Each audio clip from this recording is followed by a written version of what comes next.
কি? খরা হলো জল সরবরাহের দীর্ঘস্থায়ী ঘাটতির একটি ঘটনা, যা বায়ুমণ্ডলীয়, ভূপৃষ্ঠের জল বা ভূগর্ভস্থ জল হতে পারে।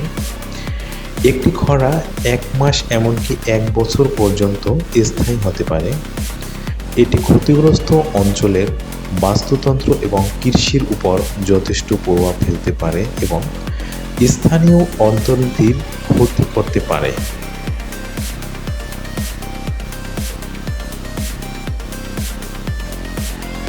গ্রীষ্মমণ্ডলীয় অঞ্চলে বার্ষিক শুষ্ক মৌসুমগুলো খরার বিকাশ এবং পরবর্তীতে গুল্ম আগুনের সম্ভাবনাকে উল্লেখযোগ্যভাবে বৃদ্ধি করে।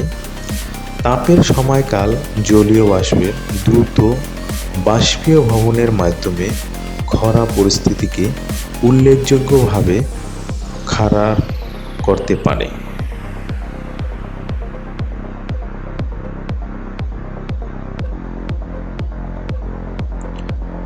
খরা পৃথিবীর বেশিরভাগ অংশে জলবায়ুর একটি পুনরাবৃত্তি বৈশিষ্ট্য। যাই হোক, এই নিয়মিত খরা জলবায়ু পরিবর্তনের কারণে আরও চরম এবং আরও অপ্রত্যাশিত হয়ে উঠছে। প্রকৃতপক্ষে ডেনড্রোক্রোনোলজি বা ট্রি রিং বা ডেটিং এর উপর ভিত্তি করে গবেষণাগুলি নিশ্চিত করে যে গ্লোবাল ওয়ার্মিং দ্বারা প্রভাবিত খরা 1900 এ ফিরে যাবে।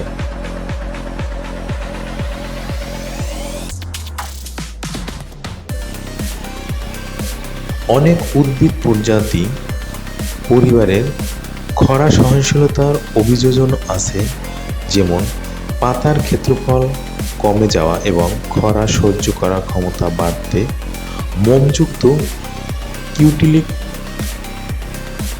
কেউ কেউ দাফন বীজ হিসেবে শুকনো সময়কাল বেঁচে থাকে।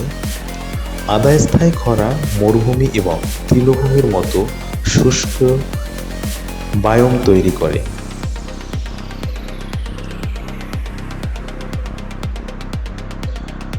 দীর্ঘস্থায়ী খরা ব্যাপক অভিবাসন ও মানবিক সংকট সৃষ্টি করছে। বেশিরভাগ শুষ্ক বাস্তুতন্ত্রে স্বাভাবিকভাবেই কম উৎপাদনশীলতা রয়েছে। নথিযুক্ত ইতিহাসের বিশ্বের সবচেয়ে দীর্ঘায়িত খরা চিলির আতাকামা মরুভূমিতে 400 বছর আগে হয়েছিল।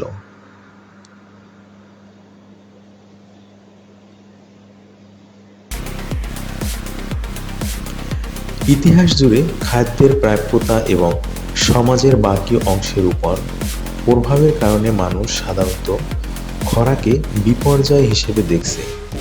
মানুষ প্রায়ই খরাকে মানুষের দ্বারা সৃষ্ট একটি প্রাকৃতিক দুর্যোগ বা অতিপ্রাকৃত শক্তির ফল হিসেবে ব্যাখ্যা করার চেষ্টা করছে।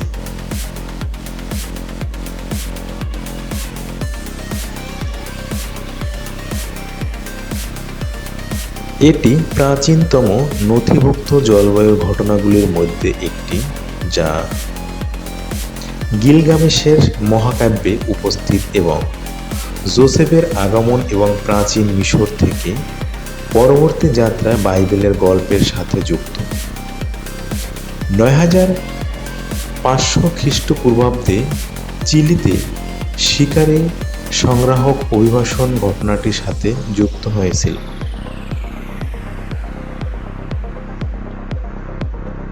প্রায় 1,35,000 বছর আগে আফ্রিকার বাইরে এবং বাকি বিশ্বে প্রাথমিক মানুষের নির্বাসন রয়েছে। খরা প্রতিরোধ বা এড়ানোর জন্য আচার অনুষ্ঠান বিদ্যমান। বৃষ্টি তৈরি করা, নাচ থেকে শুরু করে মানুষ বলিদানের পর্যন্ত যেতে পারে। আজকাল সেই প্রাচীন অনুশীলনগুলোর বেশিরভাগ অংশ লোককাহিনীতে নিষিদ্ধ এবং আরও যুক্তিযুক্ত জল ব্যবস্থাপনা দ্বারা প্রতিস্থাপিত হয়েছে।